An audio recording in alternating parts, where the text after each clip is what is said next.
All right, welcome everyone. We are here for the Global Purpose Leader Practitioner call, and today we have Beth Scanzani from the True Purpose Institute, and she's going to talk to us about their powerful work and the work that she does. And Beth, really want to invite you to actually share about yourself as well. Like, how did you come into this? Your path, just so we can all kind of get to know you and your personal journey too. Okay. Awesome. All right. Shall I begin? All right. So yes, I'm Beth Scanzani. And I guess that is the question. Who am I, right?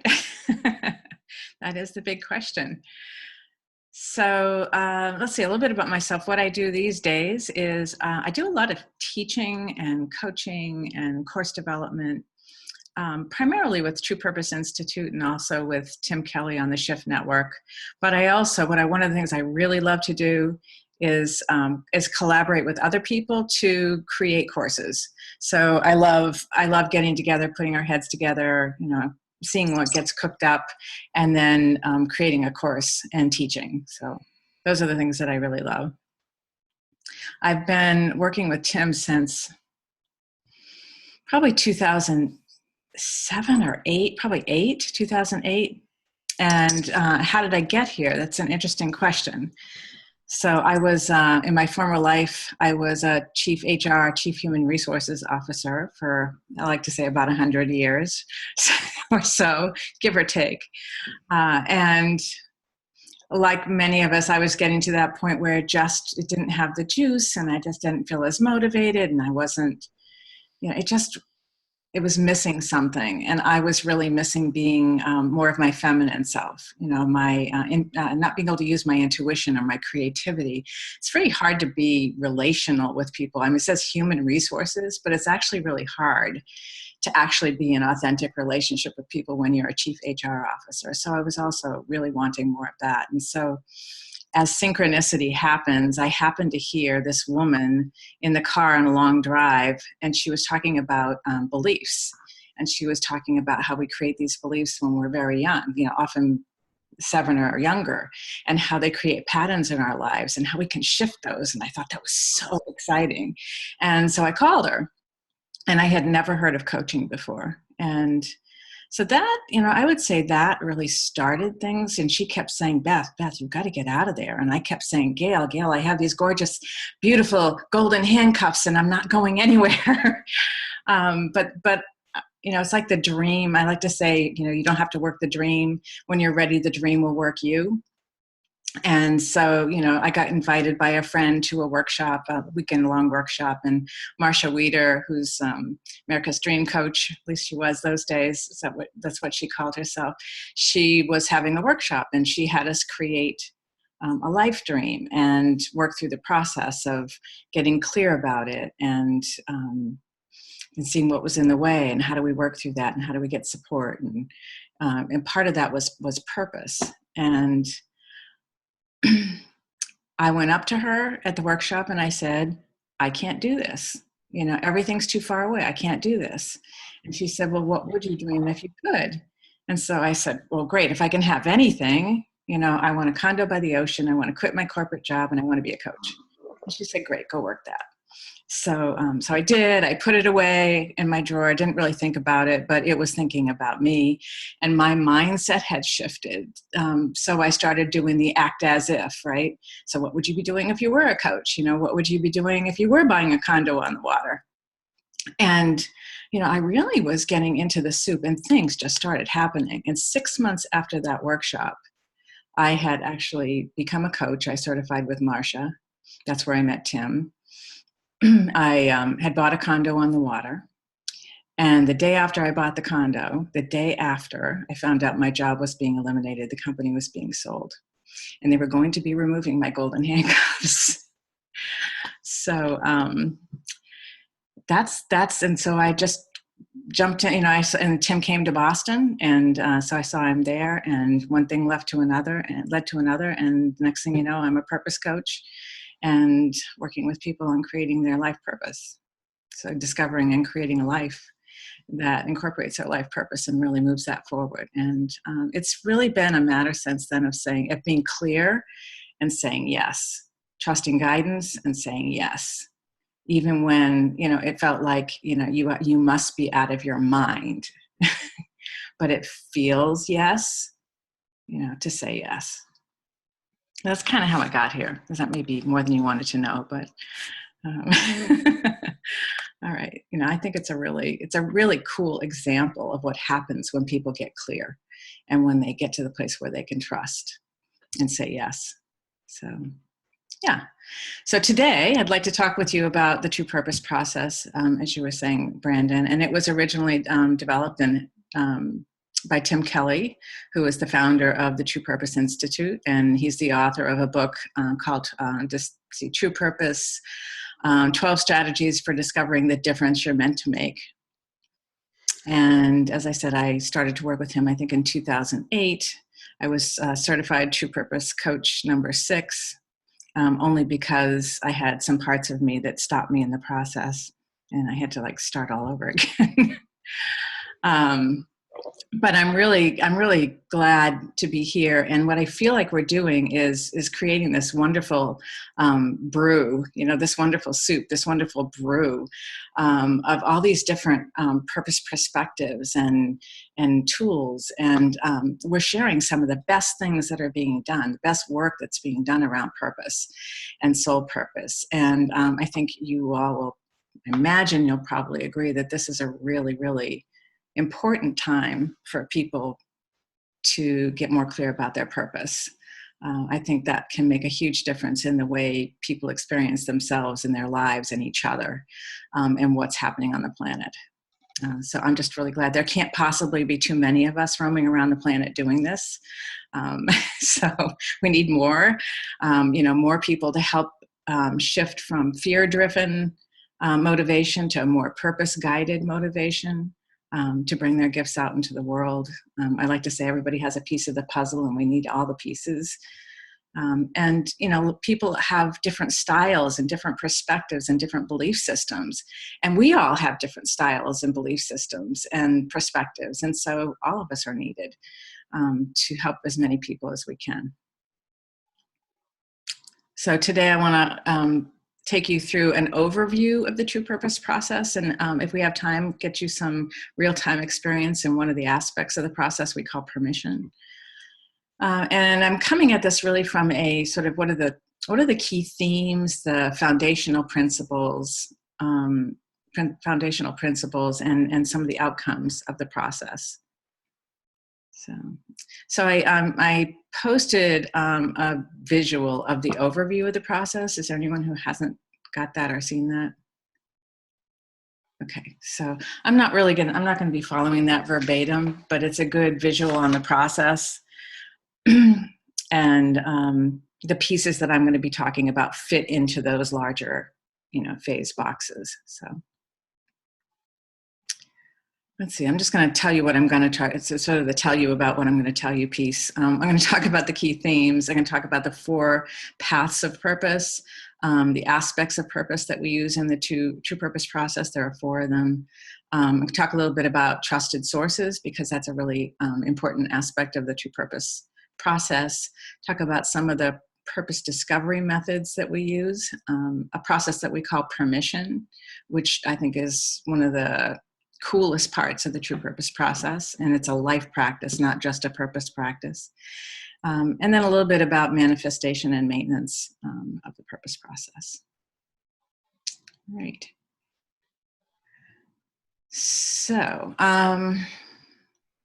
themes. Yeah, here are some of the things that I want to highlight. If I think about what I love about the True Purpose process, why I'm really passionate about teaching it and working with people, here are some of the things that I really value and are foundational to the process. So one is that it's built on a belief system or a principle that we all have a purpose. It's a matter of discovering it. So in Tim's book, he talks about 12 strategies. We don't typically use all 12. I'll talk a little bit more about that later. But there are many ways to go about finding purpose. We believe that everyone has one. And one of the things that I also love about the true purpose process is that it beautifully weaves ego and soul, or right brain, left brain, masculine, feminine, so that, you know, there are processes where you're connecting with guidance, and then there's a piece over here where you allow your ego to have a whack at it and see what it thinks. You know, the parts of you, you know, your skeptic, your critic, you know, different parts. What do they think, and what do they need? And then it's back to trusted source. And so it's this that's honoring of both. Both are valued. And it's a process that can be used effectively for people pretty much at all ages. I mean, I've heard people use it with teens. I've certainly used it with, you know, seen it used with people who are in their elder years, different spiritual beliefs, different belief systems, different cultural experiences or style preferences. We have True Purpose Colombia, True Purpose in Israel. There are Christian versions. So it's got a history of being able to be used effectively with lots and lots of types of people. And as I was saying, we define 4 aspects of purpose. I'll get into these later. There's essence, blessing, mission, and message. I'll talk about all of those. It's the sum of those that is your quote unquote purpose. So it's not just any one of them, it's the sum of them. And I'll talk about that. We use, in the true purpose process, we use direct and indirect methods. And what I mean by indirect is sort of, you know, what did you want to be when you were a child? When do you feel most passionate? They're things that you're sort of, you know, maybe journaling about or thinking about or writing about or remembering that are primarily coming from what's conscious. And then we have what we call direct methods that are tending to go below consciousness.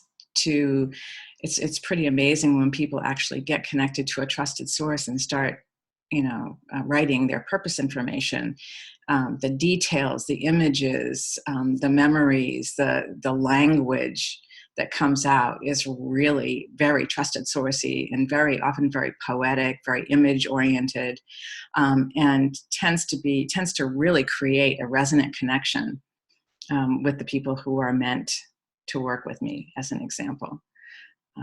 We use indirect more as a warm-up, and the program is more designed around using direct methods. I'll talk about those. Another thing that we love to say is if finding your purpose was easy, then everybody would already know their purpose and they'd be out there doing it. So it's not always easy. And we have a built-in process that we call permission. And that's something I'll talk to you about a little bit later. I'm hoping we'll get a little chance to do a bit of that. It's a really important aspect of the process. It's also a really important life practice and whenever you have something that you're wanting to do where you have parts of you that say yes and parts of you saying, oh no, not so fast, no way. So really being able to work through that process and release the resistance.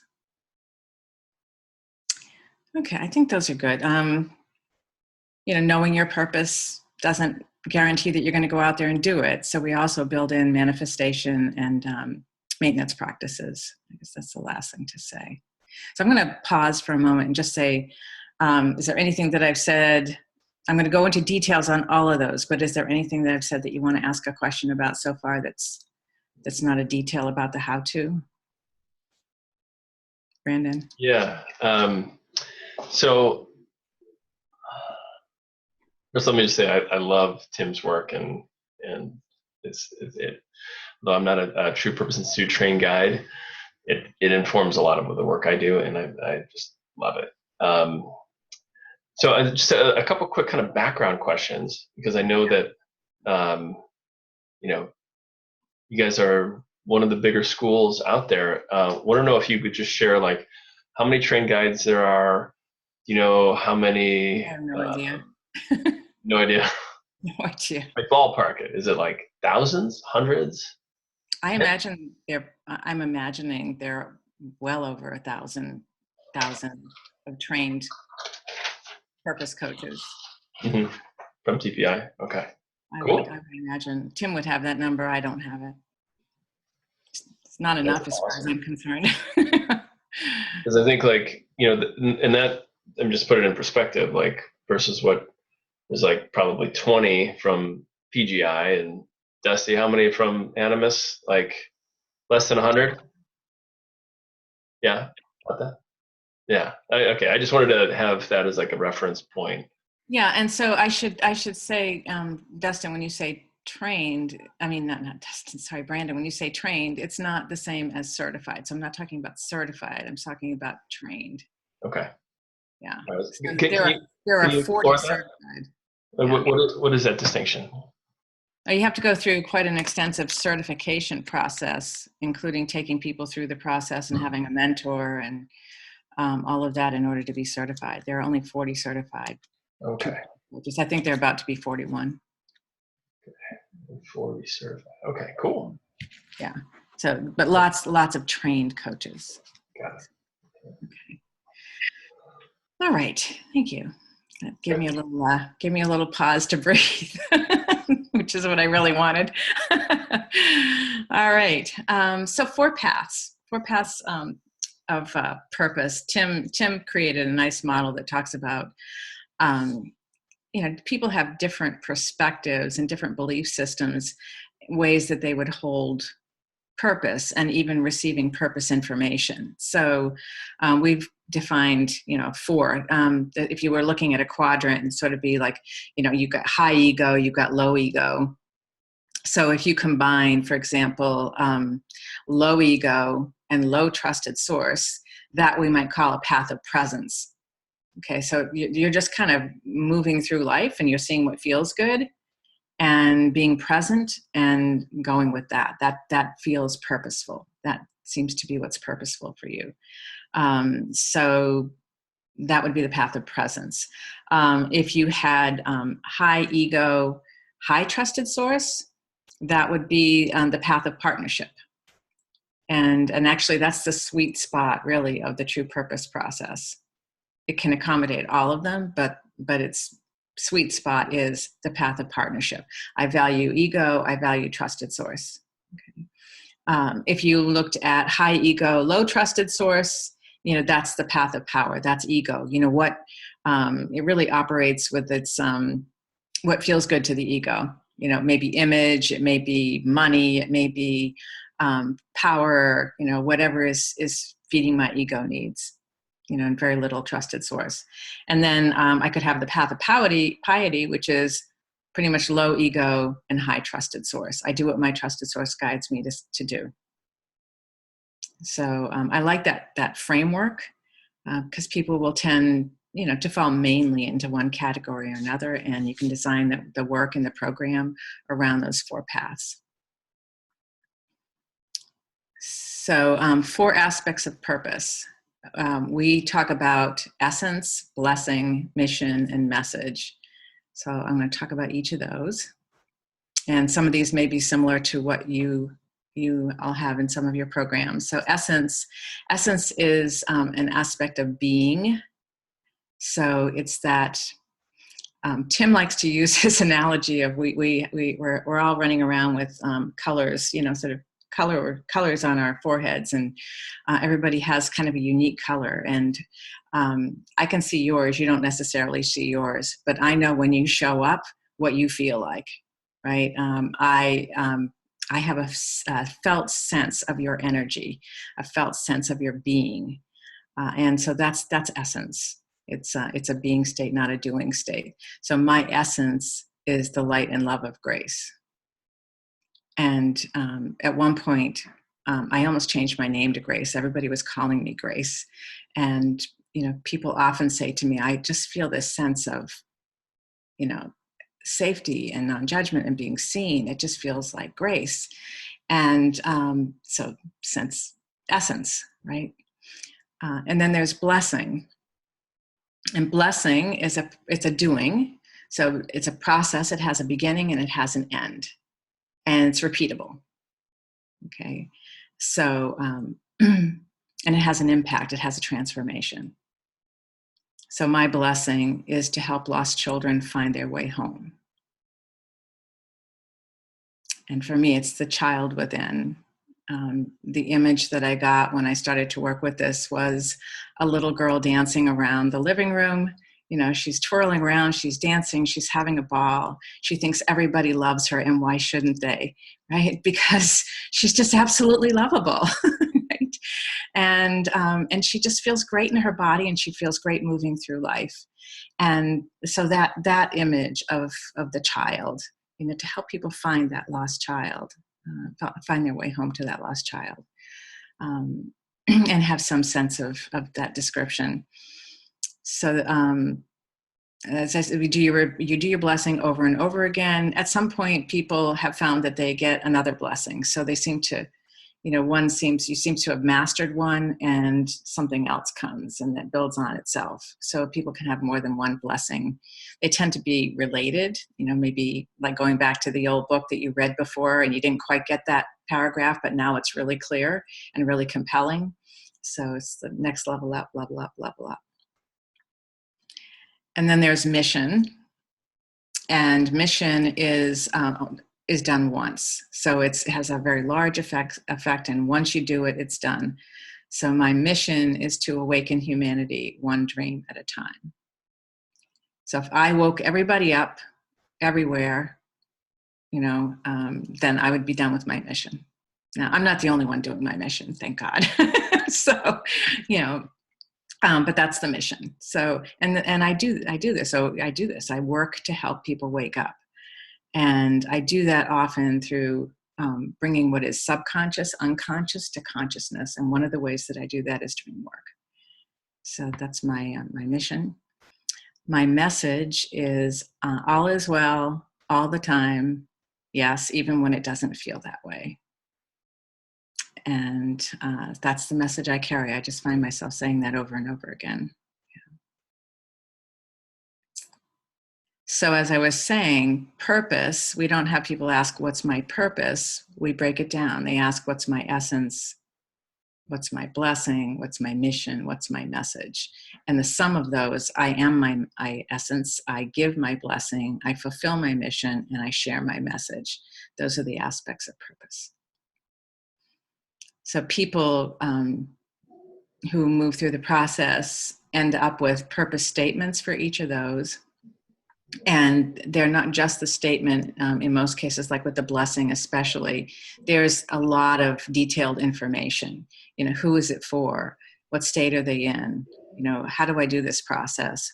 What will their state be when I'm done? And other information. So it's you get very detailed information, especially about blessing. Beth, can I ask a question about blessing? Yes. So you had mentioned that it's process, repeatable, is impact, transformation, and that they can shift. Now, do you find that it's more like an expansion in scope, or it's like a deeper understanding of what it is? Like it kind of is like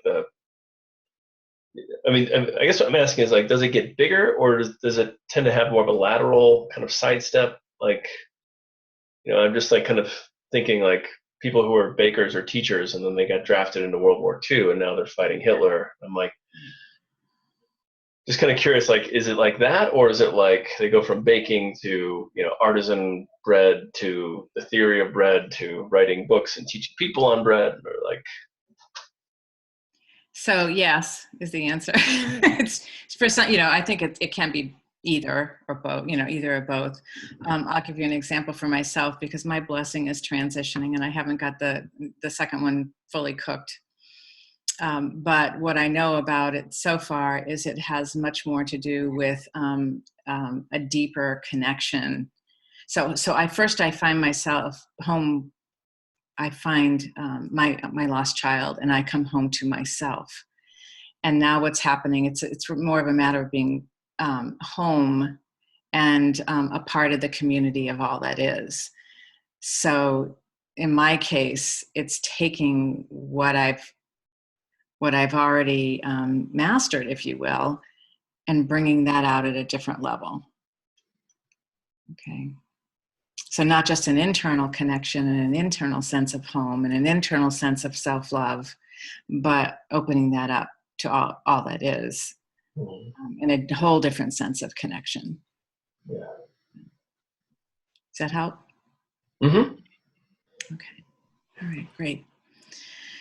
So trusted sources, what we call direct access, going down deeper into what's less conscious. We do that by helping people connect to what we call a trusted source of guidance.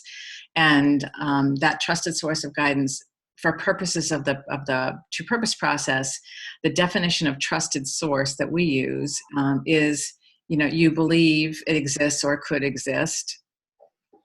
You believe it knows or could know your purpose, and you believe that it could communicate that with you in a two-way conversation.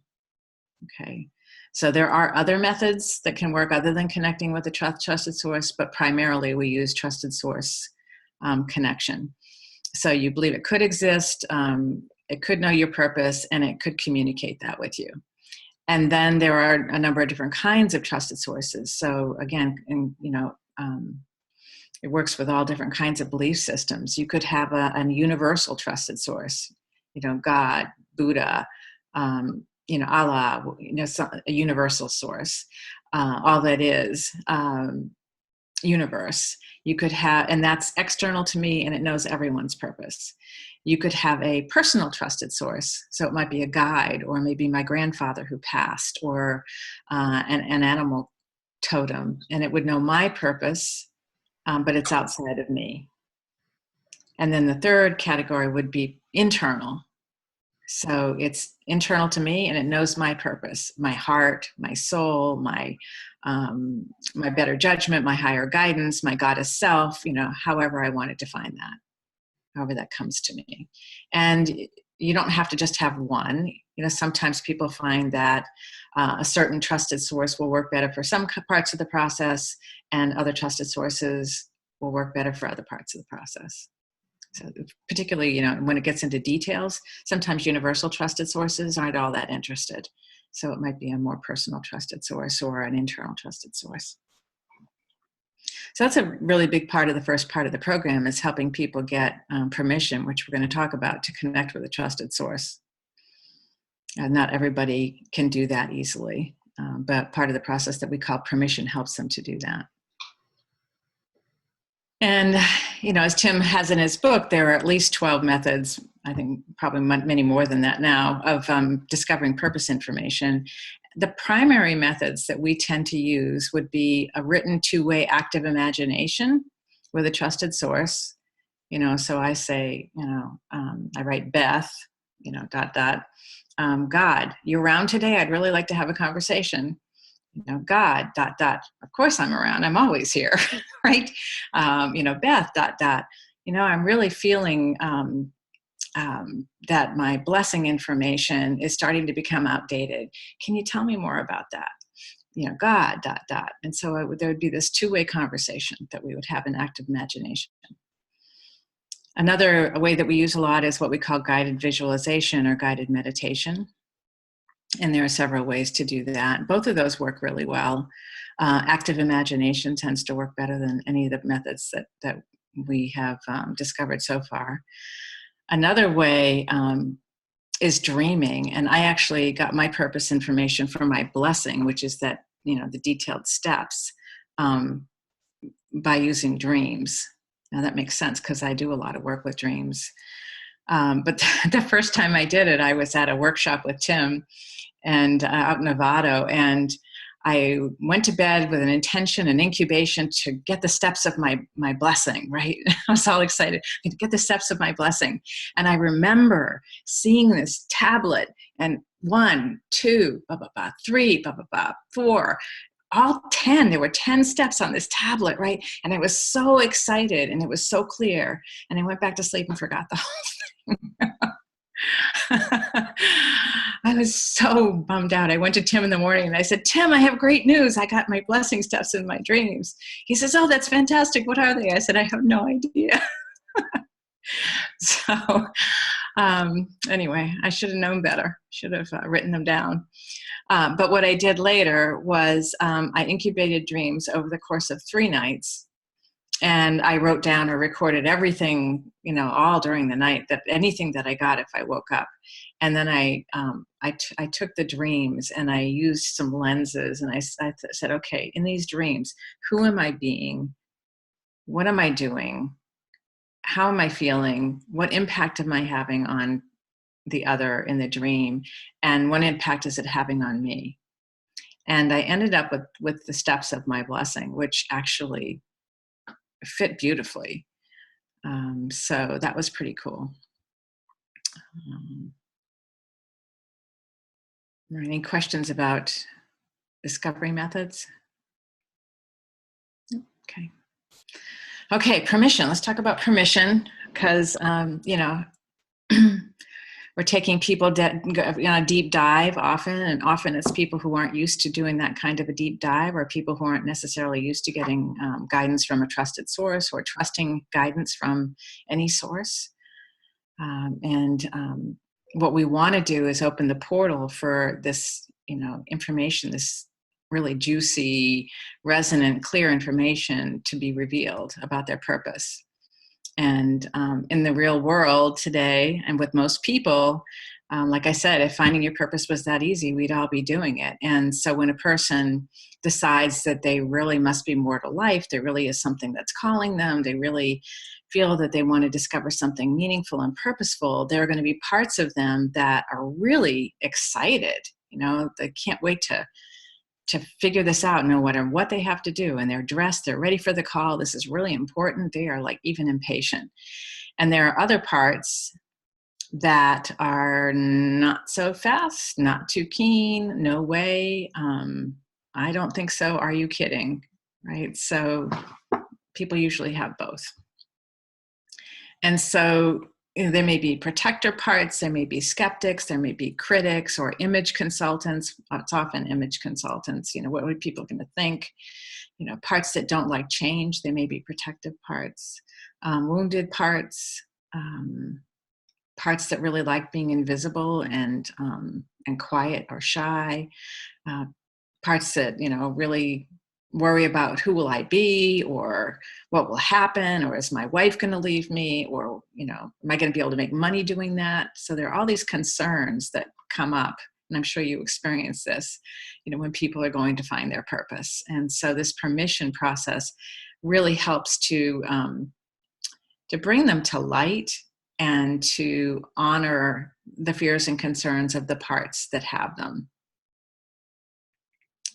And just this process gets people to a place where they have a release of this activated fear. It doesn't say it's all going away. Some of those parts are keeping a really close eye on the process, but there's a release of this resistance and people are able to move forward.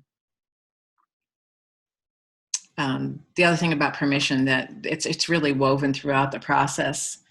If you look at the overview of the process, there's this line underneath that says, stop in process, return to the beginning. A lot of times people will lose permission during the process because there'll be something else that comes up. Oh, you mean that's my purpose? I don't know about that. Right. So then you go back. Yeah. Beth, can you share a little bit more about that? Like what does that actually mean to return to the beginning? Then they start with like the worst case scenarios and the Yeah, they go back to checking with the parts, call it ego, call it parts, call it self, whatever you want to call it. But it's like, okay, what are the things that I'm being concerned about now? What are the fears that are coming up? What needs to be true, right? So that I can move more safely and more comfortably through the process. And we're going to have a little taste of that. I think we'll have time in a minute. Great. Yeah. All right, so yeah, I think we have time to do this. All right, so this is going to be just a little appetizer, a little aperitif, something to get your taste buds excited for permission. So let's see, if you're willing to play, think about something that you really want to do. So something that really means a lot to you, and you have parts that really want to, and you have parts that are dragging their feet or distracting you or, creating resistance. So think about something that's really important. And just raise your hand when you got it.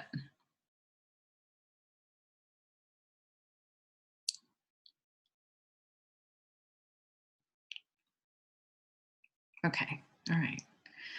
Okay, so just sense into the story that you're telling yourself about this thing that you really want to do. And there are parts of you that are really excited about it, and there are parts that are not so keen on this thing, right? Really sense into the story that you're telling yourself and the feelings, the emotions, the reactions maybe that are coming up.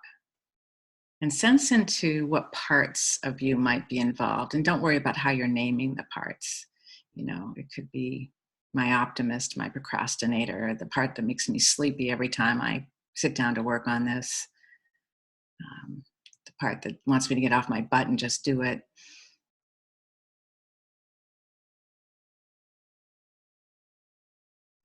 Sense into the story.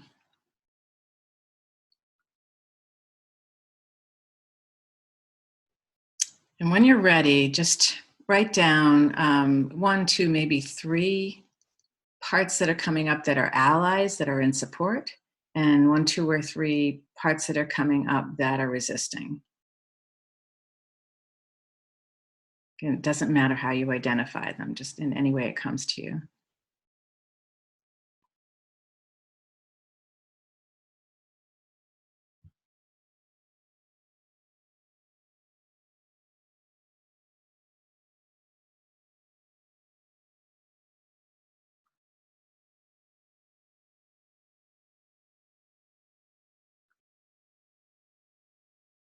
And when you're ready, just raise your hand for me.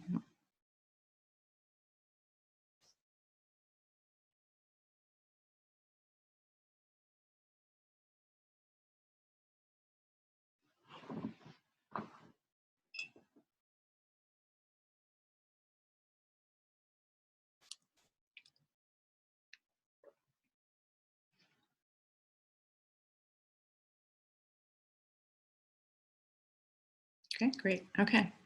All right. So you've got some parts there.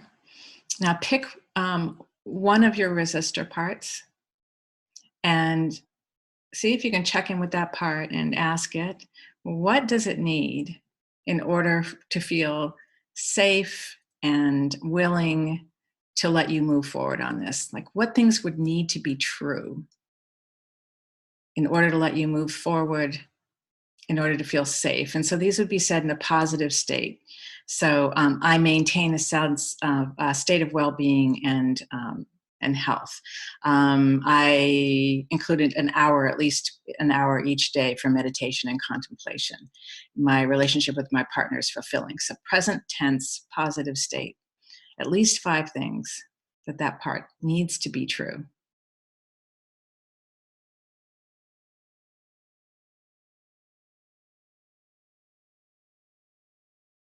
Did you say 5? 5. 5. Mhm. You can do more later if there are more. You really feel, I mean, think about Maslow's hierarchy, you know, depending on the part. We're just doing it with one part. You would do it with more in the process, but you know, are there some physical things, some basic needs? Are there some esteem needs? Are there some, um, you know, development needs, some fulfillment needs, relationship?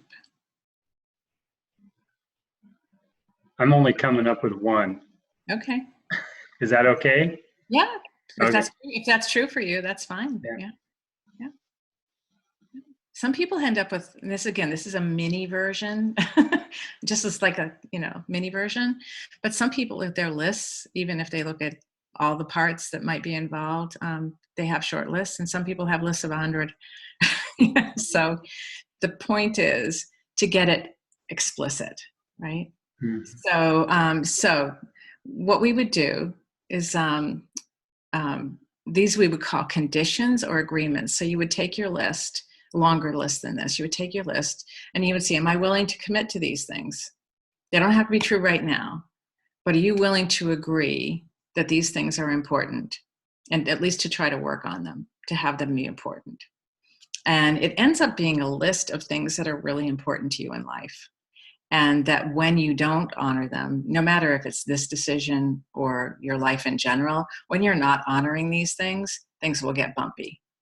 Okay, these is a list of It's almost like life conditions. If I'm not paying attention to these things, the road's going to get bumpy. And sometimes I might even be thrown off, into the ditch. So we call these conditions. And if you agree to the conditions, then you work them, and you may add more conditions later. But what ends up happening in a longer process, where you're taking a broader view of what needs to be true, is that people end up feeling this sense of release of resistance, a sense of trust, a willingness to move forward, even an excitement about moving forward. So sometimes it's just writing the list and getting it conscious. And sometimes it's, oh gosh, I didn't know that was that important to me. I really need to start putting some attention on that. And that commitment and understanding tends to help people release the resistance. So what was that like for you? I know, Ed, you said you had one. What was that like for you? Yeah. To have one? Yeah. Me? Oh, I'm sorry, Dustin. Oh, okay. I'm so sorry. You remind me of a person I just realized that, who's Ed. That's okay. Maybe in a former life. Right. Yeah. Well, there's a few things happening with this. One, I guess there was just one, and maybe I'll just share it so we get it. And it was the resistor was that I have the resources to do the things I love. And so what happened is then it's like, okay, it clicked, like, okay, well, then I need to kind of list what is it that I'm talking about, the things I love. And so then it became a little longer list. Yeah. And then what are the resources? Exactly. Right. Yeah. Great. Perfect. All right. Anybody else want to share? I can share mine. Yeah. So my critic has got, I must be present with my clients.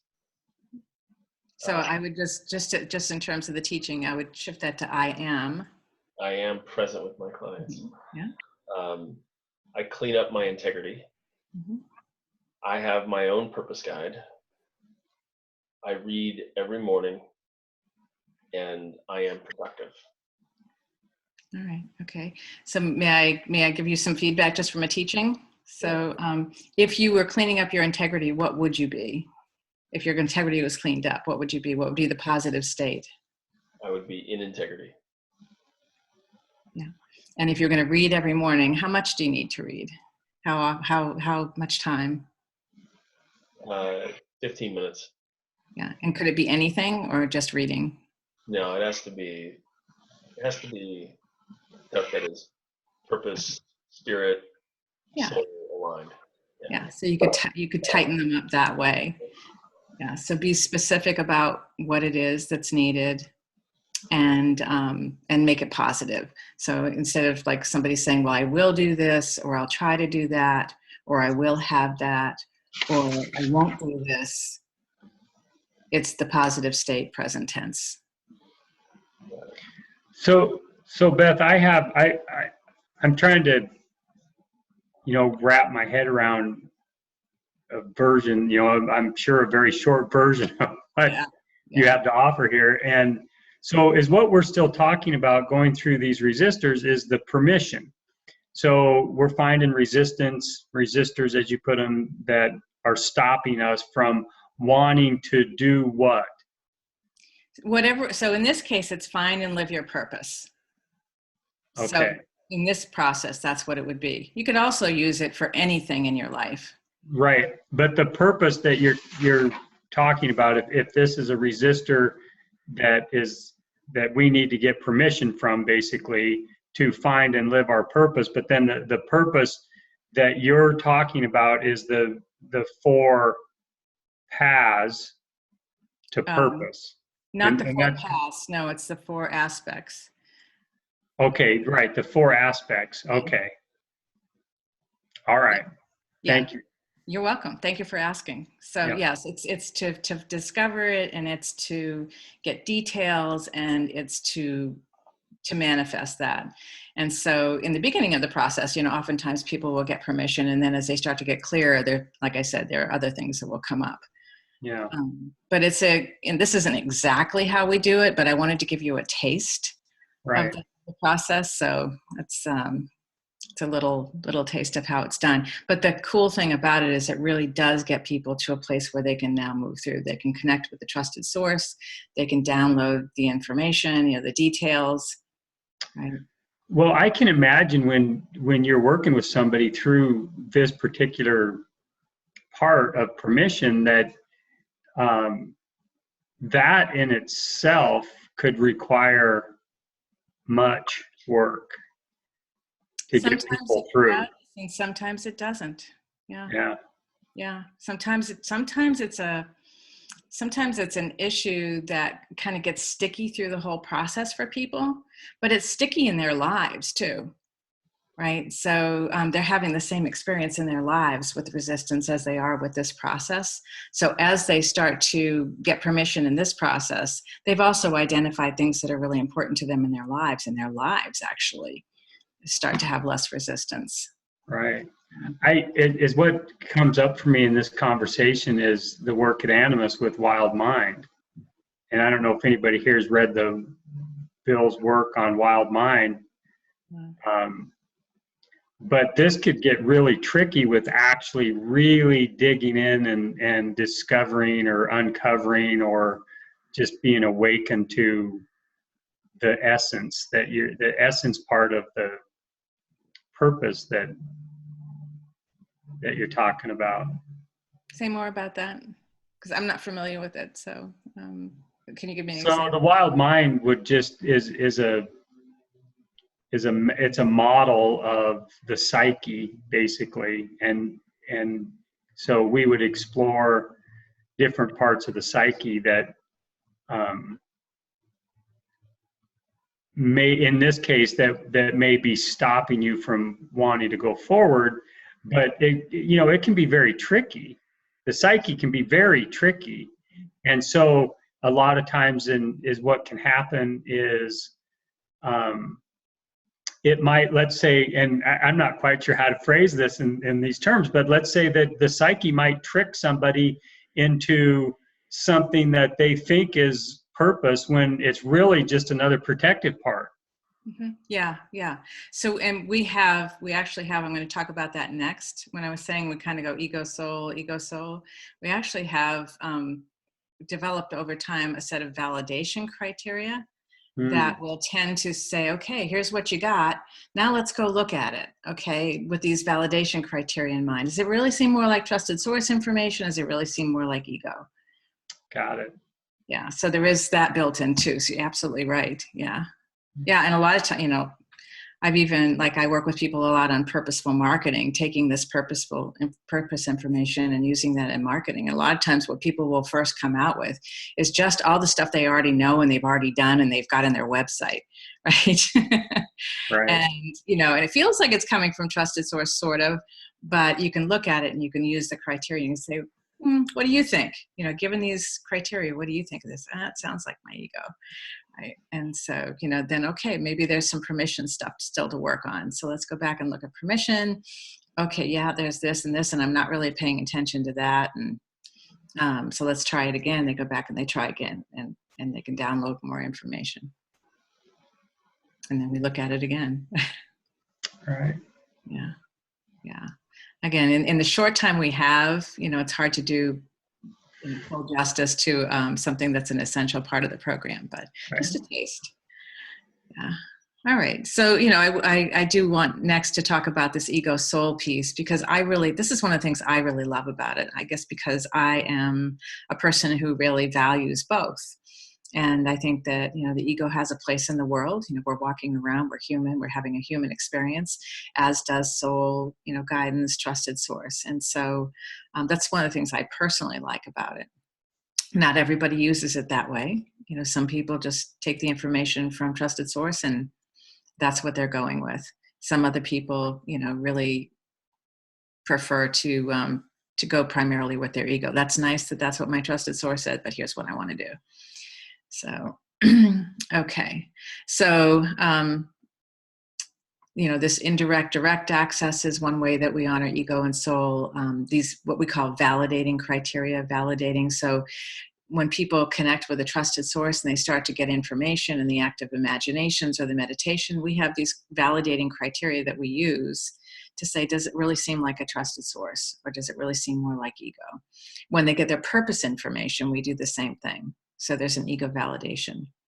And so we're really giving the opportunity to blend both ego input and trusted source input. And for most people, trusted source approves the final purpose statements.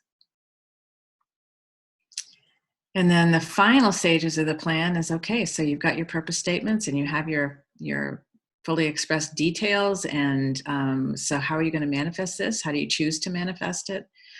We have a set of purpose practices that help people to maintain what they've discovered and take it further, continue with upgrades.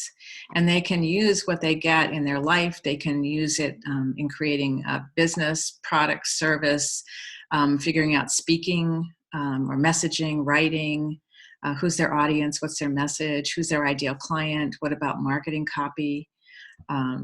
If it's a career, you can use it, branding, what's your strengths, what are your passions, how do you find meaning? It can inform what type of a role they might want at a company, what kind of a company they might want to work for, how do they want to make a difference at work and in the world.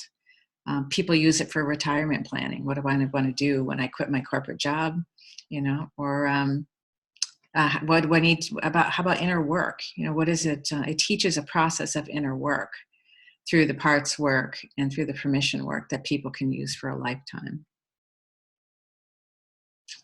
So then I left some time for questions. What other questions do you have? Well, I'm curious about the kind of the ongoing manifestation work. What sort of things do you recommend for your people once they've come alive with their purpose and they leave you? Like, what do they end up doing? Yeah, so like I said, there's a set of what we call post-purpose, powerful post-purpose practices. And some of those things would be to continue to have conversations with your trusted source on a regular basis, to revisit your permission, on a regular basis, and particularly if it starts to feel, funky or bumpy. One of the things is what we call to bless yourself. And as a matter of fact, I went to Israel with Tim in, I think it was 2009 or 2010.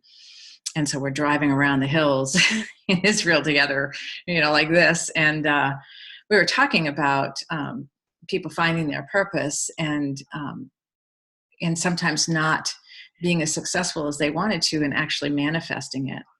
And so I was saying, well, there's this blessing yourself piece. In other words, doing your purpose, your blessing on yourself.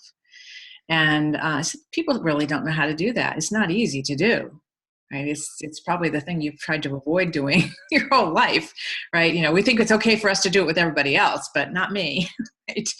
But so there's this whole thing of blessing yourself. So driving around, the Kirby Mountains in Israel, kind of scoped out a Blessing Yourself program, which actually became a 12-week program that I did through True Purpose Institute at one point and did through Shift Network last year. I think it was last year, maybe this year.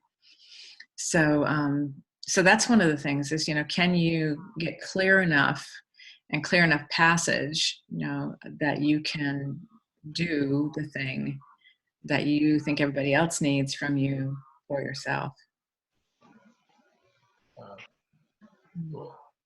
Yeah. Yes. So I wonder if you could give some difference between purpose and like societal roles or vocations, occupations. Yeah.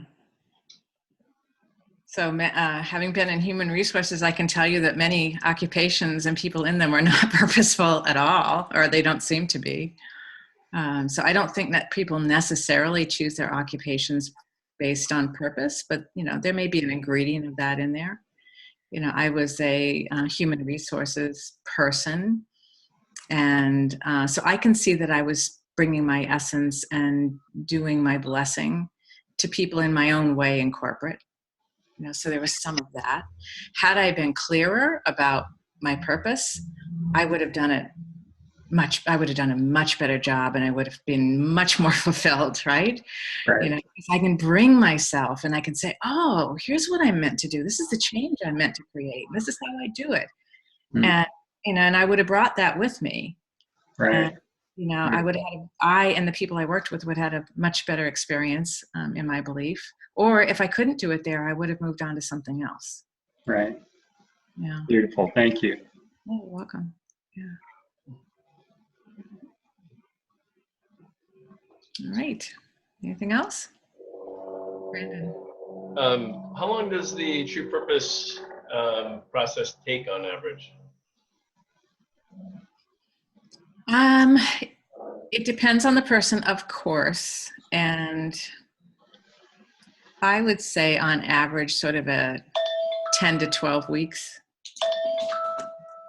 for an individual. It depends really on where they are and how much permission work they have to do and how much manifestation planning they want and all of that. Yeah. All right, so let me ask you this. This may be more of just a guiding question than anything else, but like, have you ever got to the place where like you just kind of have thrown your hands up, like you don't know what to do? They're so stuck and they're not hearing the source, and they even after redoing the work on the parts where you're just like still nothing coming through, and it's like, have you ever got to that place? Yes. With a client? Yes. Yeah. And what's that like? Well, I believe all is well, even when it doesn't feel that way. So I do what I can, and I would even perhaps refer them to somebody else, to work with if I thought that maybe that would be useful. Sometimes people just need to stop for a while. Mm-hmm. Sometimes it's just not their time. They're just not ready. Something else needs to to cook before they're ready to do it. Yeah, I've experienced that a few times with clients, and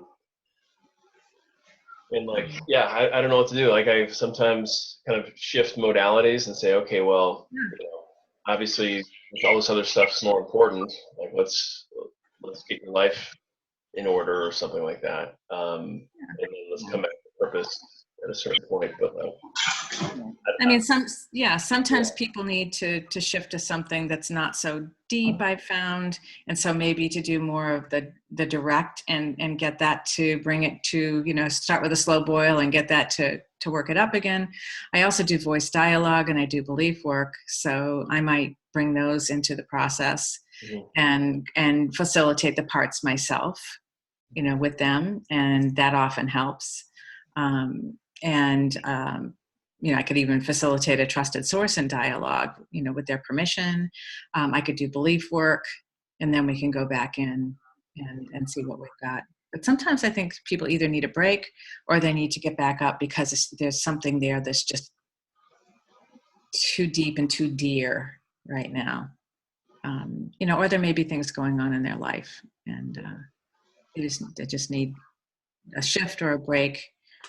And I'm always willing to say, well, maybe, I'm not the right person for everybody. I'm the right person for my people, to people who really, love working with me and it works, but I'm not the right person for everybody. And I would rather have that person work with somebody else and not have the experience that they want. I have another question for you, and this maybe has to do with that kind of following on, like what is the right person? So I've had this experience 3 times with clients, twice with prospects who are about to become clients. And it's basically, it's a man in his 40s who is a tech CEO or venture capitalist, and he just ghosts me. It's like Just like, so we'll start working for like a few months, and then he'll just drop off the face of the earth, not return any phone calls, emails, and just ghost, like Kaiser Soze. And this has happened a couple times, like with people who have signed contracts but haven't yet started the work. Just, I guess my question is, like, has that happened to you with certain types of people? Is there a fundamental misalignment between me and those types of technology venture capitalist folks, or just, what is your sense? Well, what is your understanding of the people who are that you're best designed to work with? Are they in that group? No, they're not. And so, like, the people who I love working with are basically women in their 40s, sometimes 30s, but and I'm also committed to like making a difference with people who are up to very large things, and oftentimes those end up being men. And like, I'm wondering, like, if I just not cut out to like work with men. It's like, it's literally, look at all my clients, straight women, 2 gay guys. Like there's that's what's so. I'm like, why can't I connect with these alpha CEO entrepreneur types? I just can't. Ask your trusted source. Brandon, is what comes up for me in that conversation is maybe do some shadow work. Yeah. I was going to say, ask your parts, ask your trusted source. Absolutely. Yeah. Thanks. Are there any disowned parts in there? Yeah. And then that you don't know. Yeah, I know. Yeah, and then the other thing is that if we were vanilla and we could work with everybody, right? Vanilla's not that exciting, to most people. So yeah. I mean, there are certain people I'm going to work well with, and certain people that I'm not. But if I try to spread myself out and work with just anybody, I'm going to have really mixed results with people, and that's not going to feel as good to me, and it's not going to feel as good to them. I feel that I'm better off being able to identify, energetically and in terms of, my purpose work, who are the people who it really feels like there's a great flow and we're going to have a great outcome. And you can only work with so many people.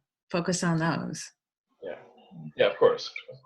Yeah. I just, like, my ego wants to go right into the halls of power and like transform it with purpose and soul. And it's like, yeah.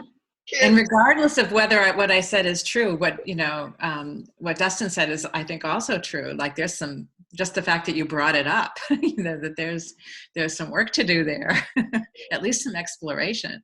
Yeah, for sure. Thank you both. Yeah. It's all good stuff. I was going to write a book at one point called Trigger Happy, which I won't write with that title. But the point is that when we get triggered, when there's something up, what a gift, because then we can go find out what that's all about, and what's needed to balance that out. Yeah. Oh. Great. Well, thank you so much for the opportunity. Yeah. And your company, and your questions. Huge gift. We really appreciate it. I'll post the recording up in the group shortly, and join us following week, which I think is going to be, is it Marcy or is it you, Susan? Marcy. Yeah. So Marcy is going to talk about her work doing purpose with high school kids. Yeah. Really interesting. And then following that, I think, is Susan, and she'll be leading us through a purpose circle format of some sort. Cool. Yeah. Awesome. Thank you. Thank you very much. Thank you. Thank you. Thank you, Beth. Bye.